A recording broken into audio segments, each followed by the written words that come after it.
Now, why don't you tell me your name? Tom Cody. Pleased to meet you. I'll be coming for her. And I'll be coming for you, too. Sure you will. And I'll be waiting.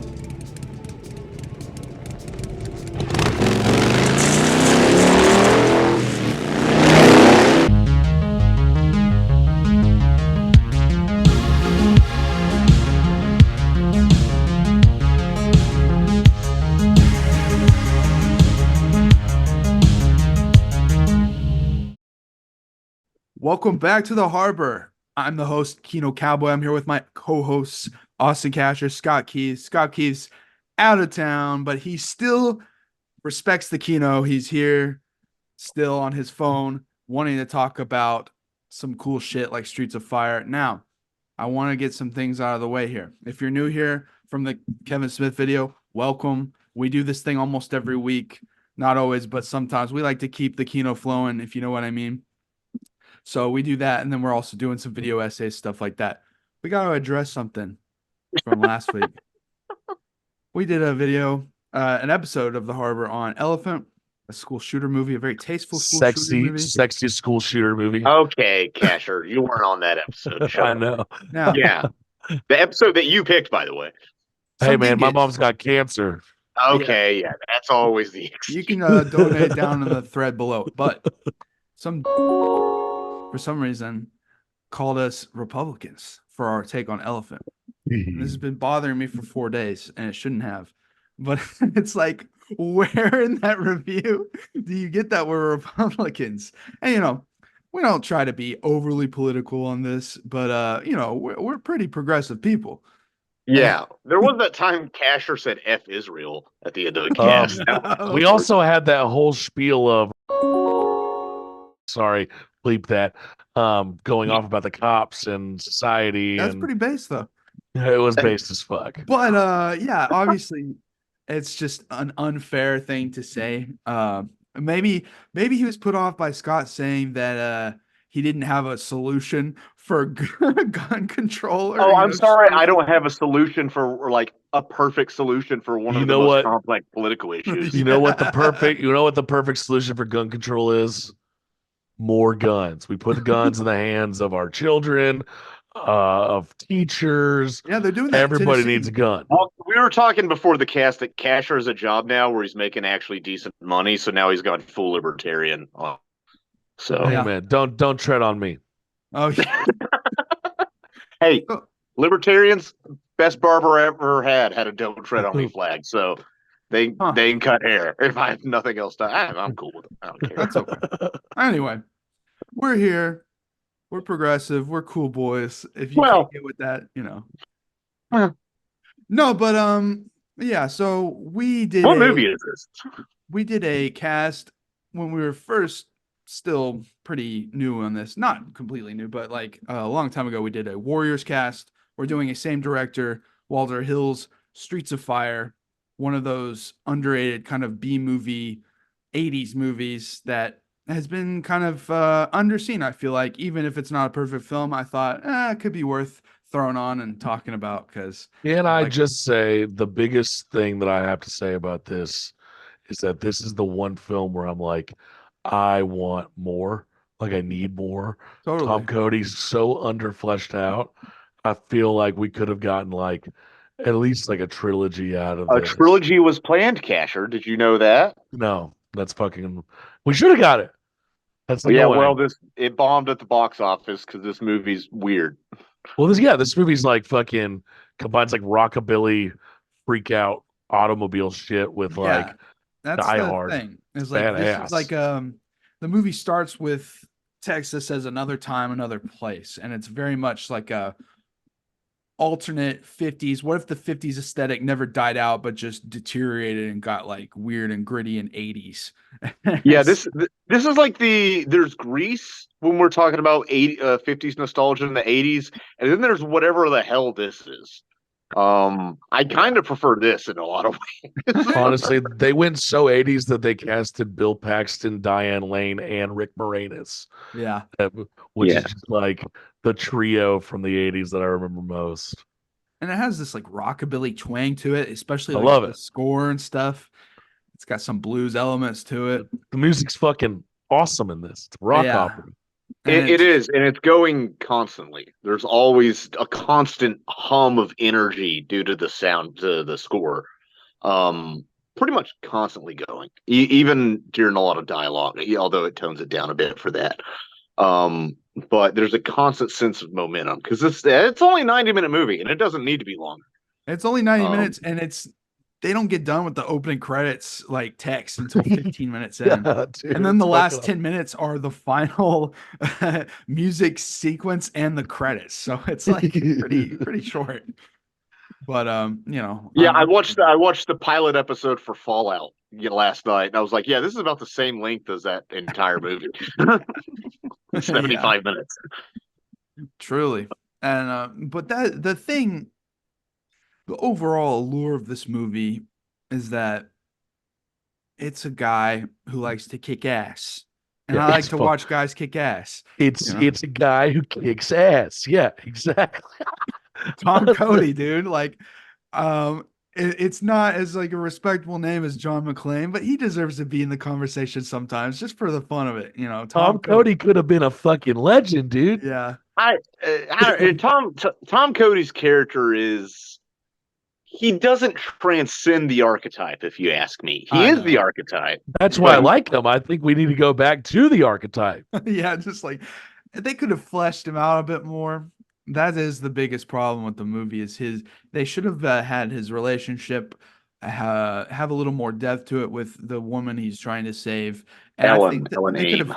I think they could have had his backstory with her somehow tie into the narrative better, and like really kind of like maybe have like a flashback or something. Dog, there's so many times in this movie where I thought they were gonna have a flashback, and then he's just like reloads his gun instead.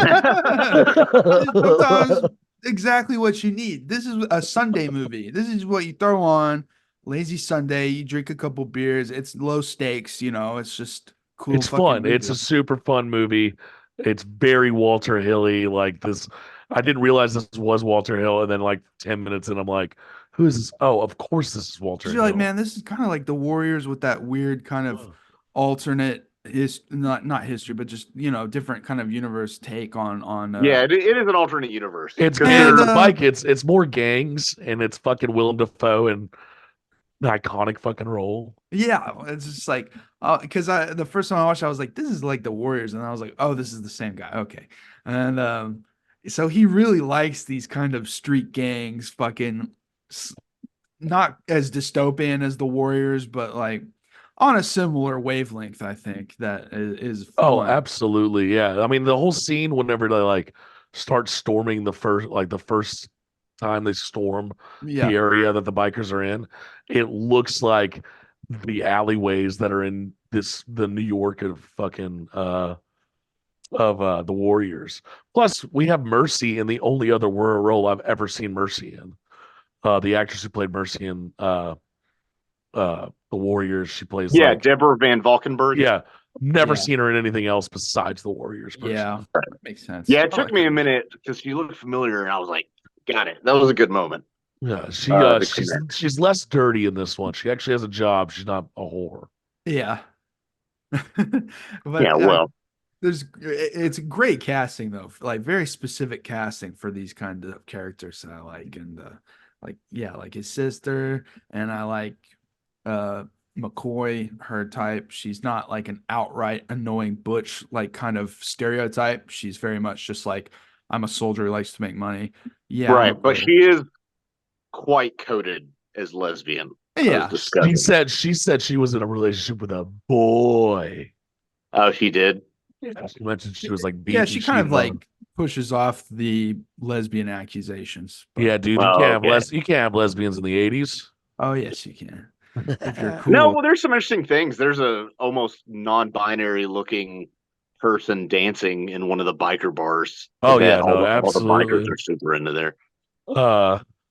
Yeah, and then we've got like the archetypal, like, I've got money, I'm nerdy, I've got the girl dude, now. Yeah, but dude, Rick Moranis plays that so well, dude. He plays it up really well. He's kind of against type because everybody in this movie is angry and snappy all the time. They're at 9 or 10 all the time. Yeah, the whole movie, they all hate each other and piss each other off constantly. It's so funny. So, it's just one character dynamic repeated over and over. It gets real tense, actually. And then we got crazy-eyed fucking Bill Paxton as like a bartender too. Okay, and this was shot in fun. Yeah, it is funny. Okay, can I say something about that Bill Paxton scene? Because I put something together when Bill Paxton showed up. Because when Cody Rhodes, no wait, not Cody Rhodes, Cody Rhodes, Tom Cody, yeah, Tom Cody. And by the way, never trust a guy with 2 first names. When Tom Cody walks in there with a duster into the saloon, I was like, this is a Western. That's what this is. This is a Western with some noir influence. Yeah, some like weird rockabilly alternate history, fucking neo-noir shit. This is the most genre mash movie I've seen in a good long while. It's like American Graffiti meets fucking a Western meets some kind of like cyber. Yeah, meets the fucking Warriors. Yeah, dude, it's fucking cool. Yeah, meets Grease. Yeah, this is definitely one where it's like you want to eat like a 25 milligrams of an edible and just fucking like kick back, dude. Not think too hard about it. You know, it's just one of those. Oh, I thought you were gonna say this was like a Golden Corral when you want to eat like 17 different things. That's what this movie is. That too. Well, this movie is almost as dirty looking as the Golden Corral is. Yeah, which is cool because it's like just one big fucking set and it like looks the part, and they kind of, they have to use that a lot, like with the underneath, like the L trains. Yeah. Which I actually reckon this was shot in Chicago, which I was thinking this looked Chicago-y, but also there's not a lot of L trains in America, so I was like, okay, this is probably New York or Chicago, somewhere. Which again, Walter Hill loves his underneath train passes, like fucking the Warriors. That's dirty, half the fucking movie is underneath a lot of interesting stories happen under train passes. Yeah. I thought when the first time I was watching the movie, I thought the whole movie was about them having to go infiltrate the place and get the girl back, but that's like just the first half. Yeah, it's like the smallest part of the movie. And that's one of my Tom Cody is such a badass that it's not really even that hard. Like they kind of they don't even meet a lot of ops. I mean, he shoots some dudes and pisses off Willem Dafoe, who Willem Dafoe's only character is like, I want revenge on that guy for blowing my stuff up. That's all he has. Which is simple and awesome. His haircut made me think, because he kidnapped her and just wants to like kiss her, and he has that haircut. I'm like, this is like Bowser kidnapping Princess Peach. It looks like, I don't know. It's like that level of complication. Because they didn't even say anything about ransom. That's what I thought it would be. But then he's just like, I want to smooch her. But then he's almost like, I want her to want me though. And I'm like, you're wearing a like polyester dress thing, spaghetti straps up to here. Some of the weirdest costume. It works. He's slaying it. Yeah, well, I think it's a badass fucking like outfit. But what he says, he's like, I want 2 weeks of you giving me loving, and then I'll get tired of you. That's very specific. It's a weird control, and it makes you wonder how exactly this world works, because obviously the bombers have some sort of control on this city that they're in, and there's like a weird conflict with the police, and I'm not entirely sure how the police are operating in this universe, because I think the police are mostly straight and narrow. They're not too corrupt, at least not the ones we see, which is kind of nice. It doesn't play into that like lazy. I don't know. They do mention bribes though, so there is definitely some corruption. There's definitely like police officer you see. Yeah, I mean, he's trying to clean up the town. There's the one sheriff that does. What did you guys notice that fucking Tommy Pickles is in this fucking movie? Oh, really? What? E.G. Daily? She plays Baby Doll. Okay. The most fucking random. Yeah, the most random character introduced in the entire fucking film. And what does that character do? Does she do anything? She's cutesy and talks like a baby. If she shows up and that's it, she doesn't. She just follows him around. Yeah, and then she disappears, and even Tom Cody's like, "What's she still doing here?" It's like Yeah, the screenwriters put that in there to be like, why is this character still here?" it feels like there's a lot of fucking drugs involved with this. Well, I feel like they could have like that's just an area, and that's an example of like they could have fleshed out some of these characters and the world around them a little bit more, like given her like I guess she makes whatever the pop star's name is kind of think about something a little bit. Yeah, Ellen Aim. Yeah. Hold on. Let's see. There I am. But yeah, some things it's like they even point out like they get in that car, that convertible, and they're like, "Oh, we got to ditch this car." And then he realizes he fucked up and he's like, "Well, we got to get another car." I mean, even Rick Moranis is like, "Okay, so you ditched one car, now we have to get another one immediately. Great planning, Cody." It's like, okay. Whatever. It's like some of the conflict's so contrived, but I don't really care that much. Man, the fact that every bullet he shot at a vehicle made that vehicle explode was probably my favorite part of this film. And that's the thing. Yeah. It's like he was planning to do this shit on his own before he met McCoy. He didn't give a fuck. Yeah. And you can see like his thirst for action. Because he could have just jumped in the car with them after they saved the girl, but he's like, "No, I'm gonna stay here for just a second." And he just starts fucking shooting people, blowing shit up, like beating the shit out of everybody. This guy's Duke Nukem. Yeah, like he doesn't care, dude. I mean, like I've been spending an inordinate amount of time daydreaming about the best way to make a Duke Nukem movie, and this movie's not entirely far off. No, it's not. And he's so manly that the way he's like, he doesn't just like have McCoy take Ellen away for the final confrontation. He knocks her the fuck out. He punches Ellen directly in the fucking mouth, and that was very like Kirk-esque. He takes him out of the equation. He bangs her, then he punches her, then leaves, and he's pining after him. That's a style as the 80s. This guy kind of rules. It's just like insane. Like, and why did he punch her? I don't even like. So she wouldn't follow him. Yeah. Okay. So now McCoy has to take care of her, make sure. Even though he was like, "McCoy, make sure she's okay," and she's like, "Okay." You think like McCoy just takes her away? Well, she's like, "No, he just fucking cold cocks her." It's fucking stupid. But and the same thing is like after they get her, they save her and like drive off. He's still there and like he has that confrontation with Willem Dafoe. He could have shot him right there, but he doesn't want to. He's looking forward to the conflict because he knows he's gonna do this thing. It's like there's that's all entirely contrived too. Yeah, Willem Dafoe is entirely contrived in his like, I want revenge. I'm gonna go there with sledgehammers. Just awesome sort of fucking sledgehammer duel. which is just instead of 10 paces at high noon, we're just gonna do this. Yeah, so that is something I've never seen in a movie before. I'll say. Sure. Sledgehammer. Like, okay. Yeah, we're using something different than a sword or a pistol. It's very urban. It's very like shitty city coded. Like, let's use a fucking sledgehammer. We use these to knock down the housing projects. Yeah, sort of thing. It's just so funny because like he could have killed Dafoe right there, and he's like, no. And it's so clear that's why there's no hesitation that he comes back into town to help his sister because he's just a guy who likes to kick ass. Yeah. But always a mercenary. Yeah, he is. But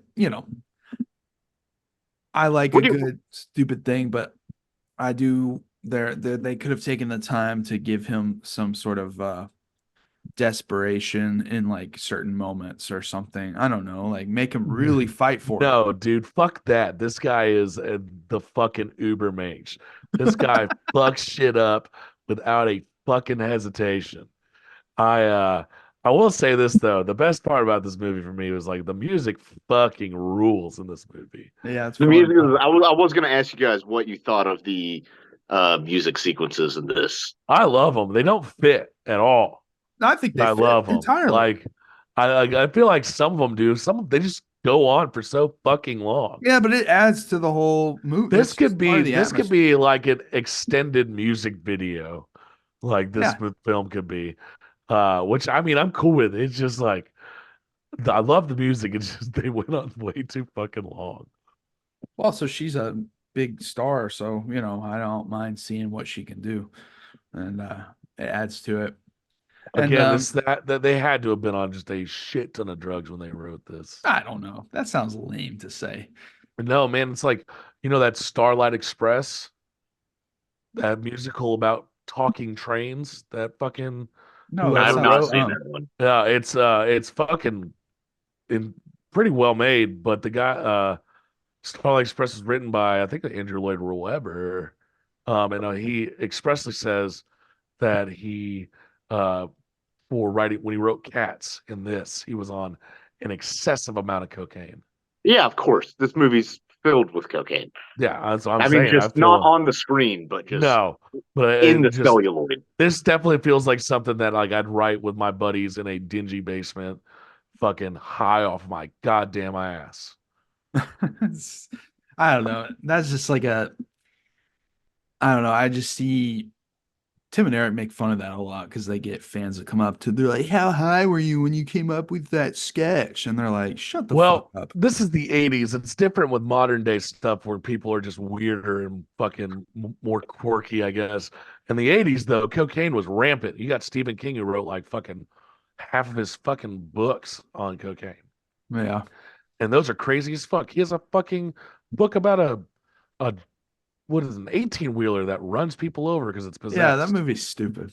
Yeah, but, dude, fucking this is definitely like one of those ones where I'm like, yeah, these boys got together and got fucked up and we're like, Tom Cody sounds really cool.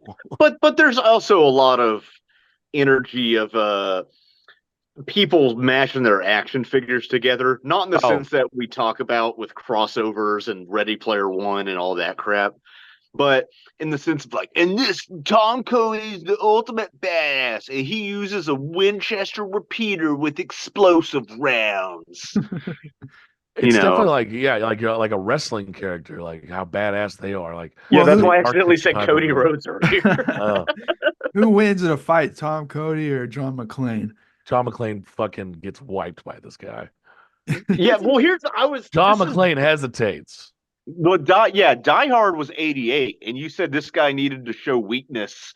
Die Hard was I guess I'm going to throw out a big word here. I was going to say the apotheosis of like the more vulnerable action star, more down to earth. This predates that. So Tom Cody, and he's not huge. He's not like a Schwarzenegger type. I mean, he's obviously fit, but person I watch it with said he always looks like he's about to sneeze, and I was like, okay. I don't know if his voice matches his face, but I don't know. I think he's cool. I think he's really cool. I wanted to see what else that guy had been in because I've never seen anything else he's been in. Michael Paré. Yeah. That means like apparently there is a sequel to this. What? Yeah, I looked. Okay, let's talk about that because I was going to bring that up later. It's called Road to Hell is the unofficial sequel, which Michael Paré is in it, and it really has no his role. He reprises his role. It's unsanctioned. If you look at the trailer for this, it has so much bad green screen. It looks like a Neil Breen movie. I swear to God, it looks so Neil Breeny. Like all it needs is Neil Breen to come on and like talk about international bankers or some weird diatribe. It even has Van Valkenburgh in this fucking film. I guess someone was like just a huge fan. Somebody was a huge fan. They knew the universe was like supposed to have more. And I don't know, Michael Paré, people needed the work. In Hollywood, there's a whole lot of stuff where people need the work. I don't know. There's so much made to just like, okay, I can put this on my resume, on my IMDb. I mean, most movies, I'm kind of, I don't understand Hollywood financing is what I'm trying to get at. Absolutely. That's what I'm getting at. It's like, I don't understand where money for some of these projects comes from. Because who's like, I want to make 20 years later another Tom Cody movie, and then investors are like, yeah, let's go. That movie that it's because it's a cult classic, but not even in the way of your Rocky Horrors or Big Lebowski. Or even like Toxic Avenger. Yeah, Like, this is like a pretty one and niche. done. Yeah. And what was I gonna say? So yeah, check us out on the next podcast when we talk about Road to Hell. No, I thought about watching it for this, but I'm like, I'm not doing that. That's just like a kind of like a almost a loss of potential to me. It's like they could have. I feel like a Streets of Fire 2 could have been like kind of like Mad Max 1 to Mad Max 2 on levels of like maybe they could have taken it up to a notch of like craziness. I don't know. I just feel like, I mean, even Mad Max 2 fleshes out Max a lot more. yeah, in the world, but it's makes like, him now Max is mad. yeah, but you learn why he's mad at the end of the first one. I know, it's just fun. It's just like I know. Now the world he can. And I just like Rick Moranis always plays like the meek, nervous guy, and he is still meek in this movie, but like he's just as much of an asshole as everyone else too. And most of the comedy comes from him just making snide remarks constantly to people. Like, listen, he had to have had a lot of fun playing that role. Yeah, he had to, and I'm glad he got to do that. And if you've met bookers and managers that are kind of like that, that's not entirely. Imagine making that much money and still dressing like that, and choosing to be like, I'm still gonna dress in like a pinstripe suit and a bow tie. Yeah, that's who I am. Because I'm Rick Moranis. And he's like, you know how much this suit costs? Like, shut the fuck up, dude. It's $50. And like, we have a friend named Justin who always reminded us of Rick Moranis, but it's like if Justin was a complete fucking asshole prick. So it's kind of like a fun thing to me. This is like tired Justin. No. Tired annoyed Justin. They're in a different world, a rough world in the Richmond. It's not called Richmond, by the way. It's the Richmond. So you don't think it's in Virginia. So it's the Richmond. Ah, well, yeah. It's like, I don't know. Imagine if I was like, hey, do you want to go take a trip to the New York City? Do you want to go get some pizza in the Chicago? That's very southern. No, let's go to the Walmart. Let's go to the Lowe's. No, but those are because those are, you're talking about that's a definite article for one specific building. You don't need a definite article if it's already like a proper noun in a place, right? Walmart's a proper noun.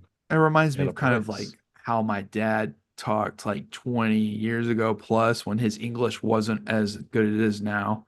Like just certain foreign guy isms. Yeah, you right on the money. My favorite one being him calling Buzz Lightyear Buzz Lighter for like first 10 years of my life.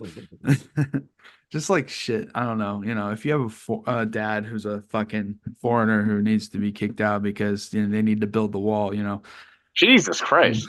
I wonder why people think we're Republican on this. We're really leaning into that one. If our viewers don't understand, jokes being facetious, then I can't help them. But sometimes I had to mansplain to somebody earlier why sometimes you got to pointing out that something is messed up is not the same as endorsing that idea. Although I will say when you preface the word foreign with the word fucking, then my butthole does pucker a little, Adrian. Yeah, well, I'm a second generation with a dad who came here. I can say foreigner. Sure, okay, commie. Speaking of foreign accents, I feel like Willem Dafoe has a country accent for about half of his scenes in this movie, and it kind of goes in and out. It's like he can't figure out how the fuck he wants to play the character.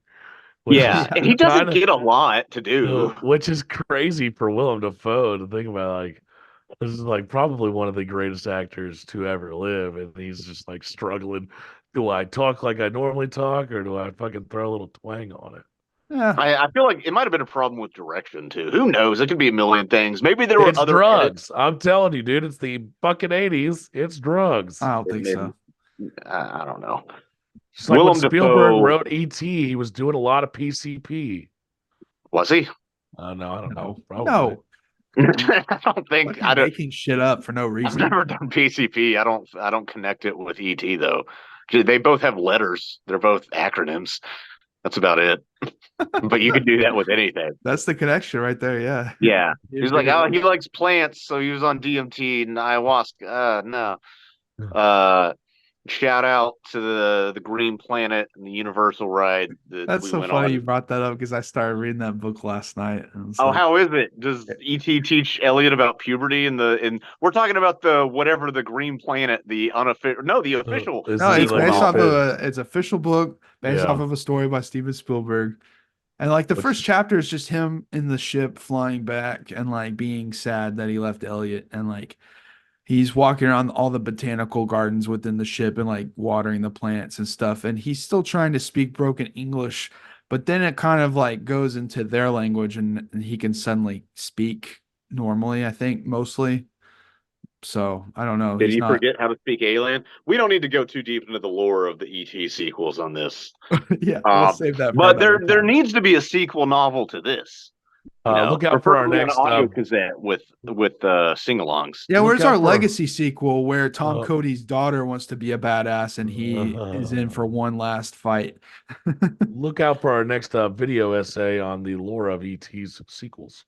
Yeah, hey, maybe that's honestly not a bad idea.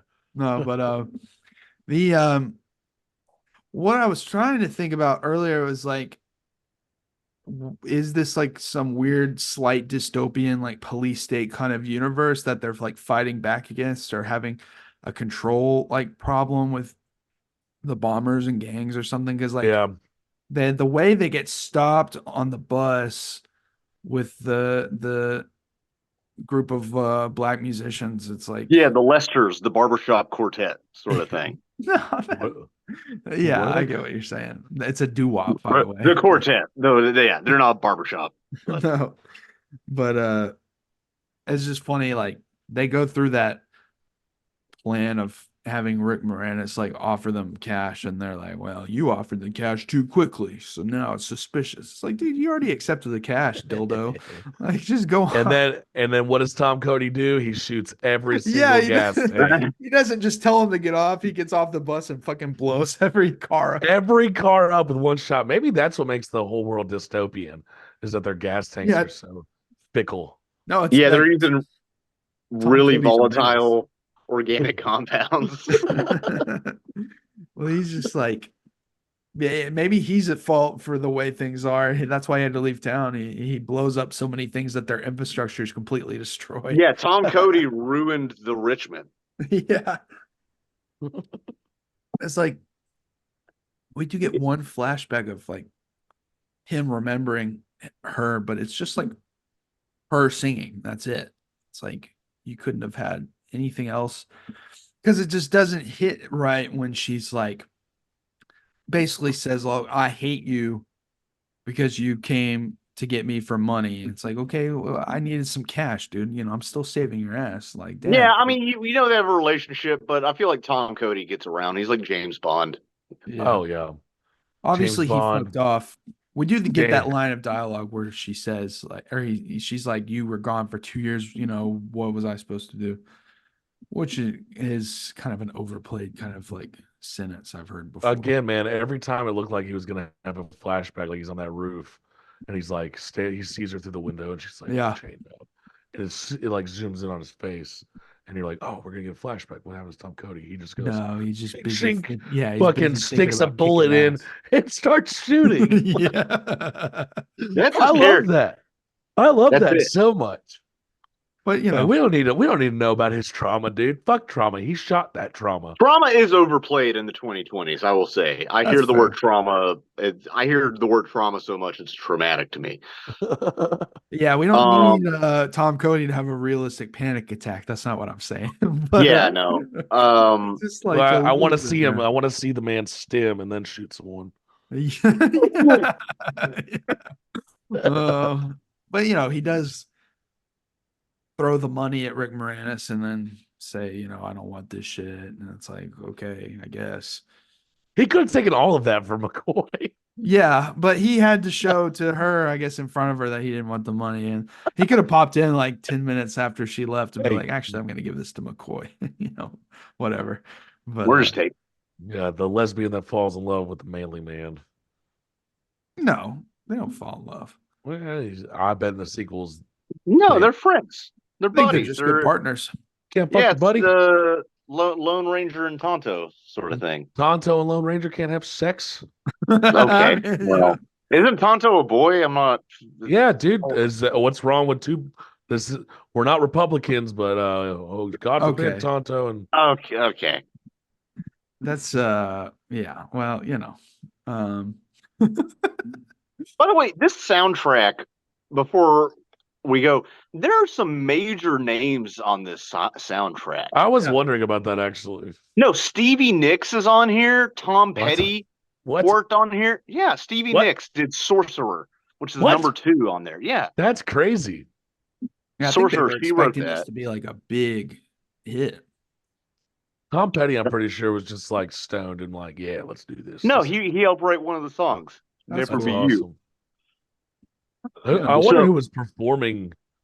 I know Diane Lane's character. I'm sure she wasn't actually performing, but she might have been. But like the rock band that's in that weird twink club, what was that? I wonder who that was. Yeah, I don't know. Who knows? There's a lot of different. I mean, they were fucking good, dude. That band ruled. The Fix, that might have been them. There's the Blasters. There's a few of these. I haven't heard of these people. Aren't super famous.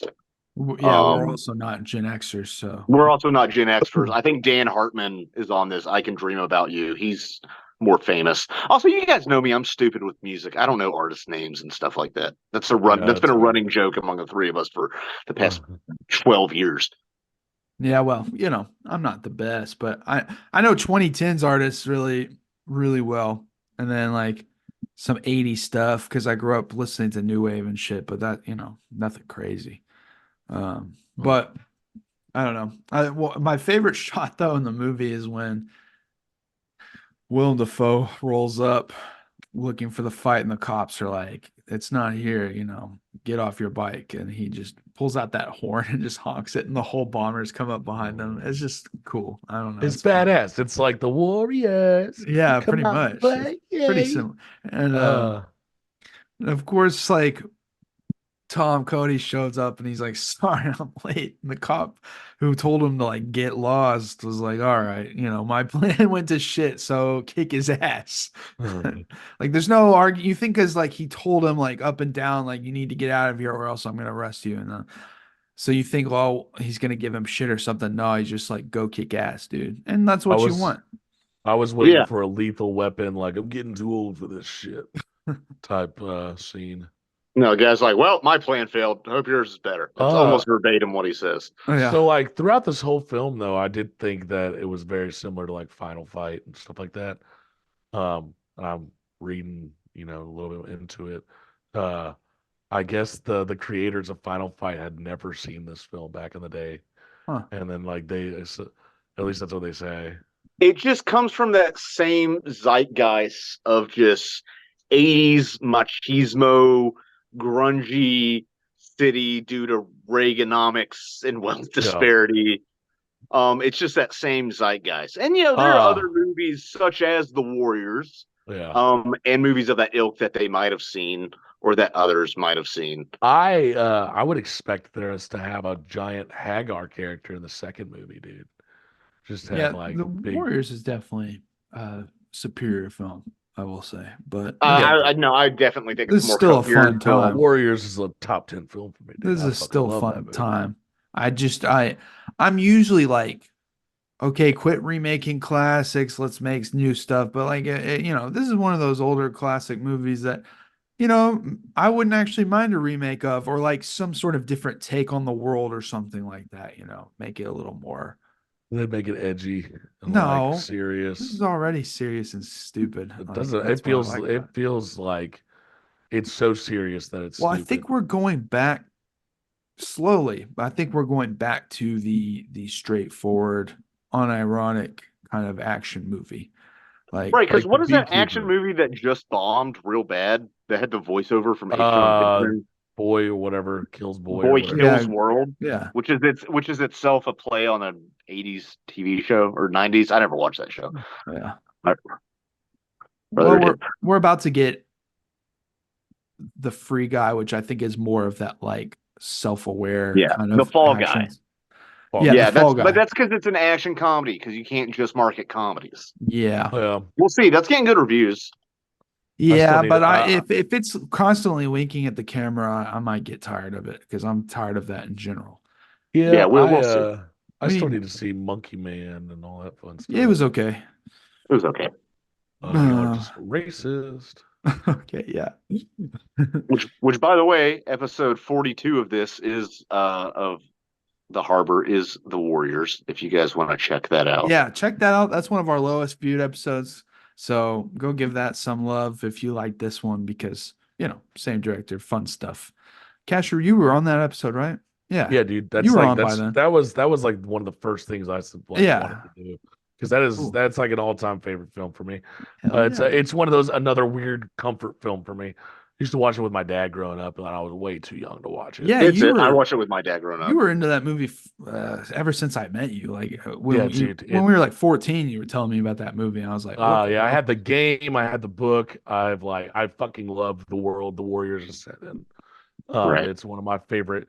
It probably is my favorite interpretation of like dystopian New York. Yeah, fair enough.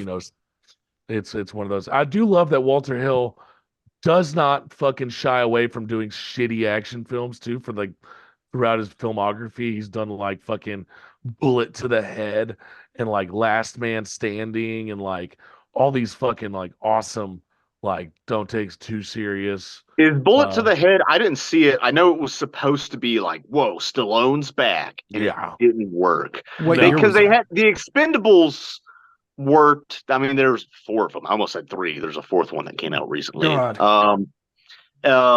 And they tried to do it with that Johnny Knoxville Schwarzenegger movie. That's just weird because like you're going back into movies after you were governor. I forgot that. Yeah. I didn't see that. I heard it wasn't that bad. The Last Stand or something, not to be confused with the zombie flash game I played in middle school. We should definitely do like more Walter Hill later on in the cast. Yeah, we could probably do that Eddie Murphy one. What is that? 48 hours. 48 hours. Dude, I was thinking of this one I'm reading about that sounds fucking insane, called Southern Comfort. Oh yeah, and it's like Louisiana. It's about me in college, right? It's a Louisiana National Guard squad of 9. Form an infantry unit on weekend maneuvers in rural bayou country as they antagonize some local Cajun people and become hunted. Huh. That sounds badass. Yeah, maybe. And it's fucking Keith Carradine. I think they should have had like a Snake Plissken, Tom Cody team up movie. I think. That would have been cool. That could have done it. Yeah. Escape from the Richmond. Yeah. Can we talk about how Tom Cody's final blow on Willem Dafoe's character? What is it? Raven? Yeah, Raven Shaddock. He's an Irish Raven. I don't know, but his final blow on him is just meekly pushing him over and Raven falling over. Great, I love just that. Being tired. Yeah, that's pretty stupid. Very anime. I like it. It is funny. That's like a samurai shit, I guess. I don't know. Yeah. It's cool. But yeah, anyway. That's almost like that thing where they cut them a bunch and then they think they're okay. And then they realize that it just got cut into 3 pieces and like start sliding apart. It's like that thing, which is except this is a PG movie. Yeah. So they can just push them over. That's what's missing from this fucking movie, man. Yeah, it's dismemberment. PG. If it could have been rated R, I think maybe it would be a little more fun. Yeah. But I'm not fucked up about it. A little more nipple in the movie would have been cool. Always. Jetpacks, those are always make a movie better. Let's get jetpacks in it. Dude. Lasers. Yeah. Any form of katana would have been cool, man. You start throwing in lasers and shit, it gets too much like mid 2010s, 80s, over the top 80s shit, like that Far Cry thing. Oh, Far Cry Blood Dragon's the shit. Yeah, like Kung Fury, like fun. That whole like trend where everything was like 80. Hey, Kung Fury 2 is coming out any day now. Yeah, right. Where the hell did that go? I'll suck your dick the day it comes out, Scott Keith. Okay. We have it on video. We have it recorded. Anyway, I think that about wraps up our discussion on Streets of Fire. Next week on the Harbor, I actually don't recall, but 2 or 3 weeks from now, I think it's 2 weeks, we'll be doing our final, for now, Apes cast on Kingdom of the Planet of the Apes. That's right. We're having a 4th Apes cast. It's a wonderful day. Go check We out might our as well other 3 finish Apes it out. A 4th Apes cast until our 5th Apes cast. Tim Burton's Planet of the Apes. No. Now I'm so fucking down for that, Scott. What I is there love to it. say? I love that fucking movie. What is there I to don't say? care. Casher and I are going to make our own podcast You with can record it blackjack if you and want. hookers. Yeah, We're gonna call it the not as boring harbor. The harder burr. Anyway, like thanks for listening. boring. If you want great bits like this, you can check out our other videos. We have 150 episodes pretty much. We have several video essays. We've got more video essays on the way, so look forward to those. We have a tie-in film you can check out. We have a book. I wrote a book. You can buy it if you want to support the channel. If you want to support Casher's mom, that's going to be in the link below. So there's plenty of ways to get more And more importantly, my Instagram is at Scott K Comedy. If you want to see me do gigs, I got a couple in Little Rock coming up. There you go. Yeah, Scott's next gig is just him dropping the hard R, just so you guys know. You heard it here first. No. Thanks for listening, everybody. We'll see you next week. See you this weekend.